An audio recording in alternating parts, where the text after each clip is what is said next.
Hey, what's up, guys? Today I'm going to be bringing you an interesting topic that I know a lot of you will probably enjoy listening to, and you guys will probably do your own little independent research and spend a little bit more time on your own looking to see what you can find out about this topic. And this topic is North Korea and its nuclear program.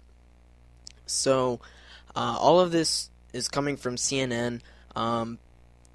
I will put links in the description, but I'm sure you can just Google latest nuke threat, North Korea, and get a ton of results. Um, so with that, I'd like to jump right into the history. Okay, first, 2013, the year we live in right now, is the 60th anniversary of the Korean War. Now, many of you may or may not know that it hasn't officially ended. Most wars officially end once there's a treaty.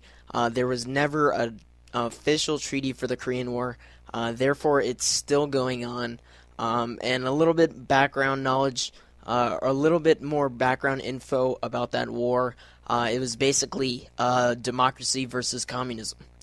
And what I mean by that was the South Koreans were backed by the American forces as a means of stopping the spread of communism. And basically, the Americans and the South Koreans basically took over the entire Korean peninsula and pushed into China.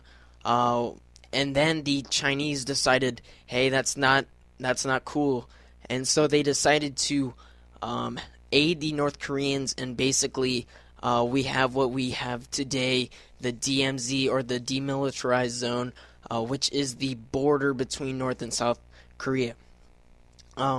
So North Korea has had two previous nuke tests in the past decade, in 2006 and 2009, both of which resulted in worldwide disapproval, as well as sanctions that came from the Security Council, and basically this was a huge FU to any rational talks with other non-communist countries. So basically, North Korea does not care, and they intend on doing their own thing. And of course, being a communist nation, North Korea seeks to ally with any small or large countries that are affiliated with the idea of communism, such as Cuba, China, Russia, any of those, as well as really, really small forms of communism in continents such as Africa, where there's a lot of anarchy and not very strong governments. So basically, the Korean War has led to perpetual conflict, like I said before, and the North Koreans love to use this as an excuse to basically say that they need to develop their own nuclear warheads and means of defense, which is pretty much BS. And another thing they like to do is say that the Security Council meetings are illegitimate, which is complete bullshit. It's the Security Council originally came from the First and Second World War as a means to try to help all of the nations find a better means of dealing with world problems, and it was basically between some of the largest participants and the largest nations. So basically, any North Korean opposal of this idea is completely utter bullshit. Now, the next thing I'd like to talk about are some of the threats in regards to this nuclear program. So obviously, anything that stands for democracy or supports the U.S. for that matter is definitely a threat in the eyes of North Korea, especially for South Korea and Japan, which are neighbors of North Korea. South Korea more than Japan because South Korea is obviously right next to North Korea, and that is exactly what started the Korean Wars in the the Korean War in the first place. Also, I would like to mention that North Korea has actually said that uh, the U.S. is actually the sworn enemy of the Korean people. So obviously, they do not like the U.S. at all. So basically, any nuke that they make is either headed towards South Korea, Japan, or the U.S. without a doubt if they can make it. Um, and suspicions and evidence have indicated that the bomb may be a uranium bomb that they are trying to develop, and this is very scary because it shows that they have a huge potential to do a lot of damage, and it shows that they have actually improved in technology and their development of bombs. And this is especially scary if they try to ally with Iran, which also hates the U.S. and has a huge nuclear program going, which is also receiving a lot of worldwide disapproval. So, if those two get into a conference room, not a good thing. Another scary thing is that originally in December, when North Korea made this threat, they gave no time frame as to when this will happen. So basically, the launch can happen at any single moment in time. It could be in a matter of seconds from now. It could be a year from now. We don't know. So obviously, all of the nations that that are on guard for this missile are on their toes 24/7, and they have no idea when it's going to happen. Another interesting thing is that because Korea is so small, they're forced to do all of their nuclear testing underground. Unlike the United States, who usually does their testing in desolate places such as Arizona and New Mexico, where there isn't a lot of life. Therefore, they can do testing there and not be worried about the lasting impacts.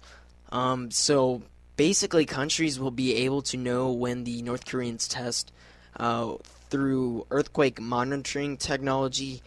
Basically, a lot of activity will indicate that they're obviously testing. Um, and this is to try to develop a nuclear missile, which they can then attach to a long-range missile, which they've actually been testing lately, as you've seen in the news. And yeah, and a 2009 report actually indicated that there's about 6 to 12 nuclear weapons, at least in North Korea, which is actually pretty scary because that brings up the idea that they might be stockpiling them to maybe do a worldwide attack all at once. And as one analysis said, there are two hurdles for North Korea. One is to put a nuke on a missile, which they're pretty close to doing. If not, they've already accomplished. And the second is to compress it into a warhead, and that's why they need to do these latest tests. Another thing that they need to try to solve, or at least reevaluate, is a re-entry vehicle into the atmosphere. Once they launch a missile up into outer space, they need some way for it to come down and basically land on America, because they can't just shoot one from Korea and have it go within the atmosphere, or they can't have a lot of gravity when they shoot the missile all the way across the Pacific Ocean.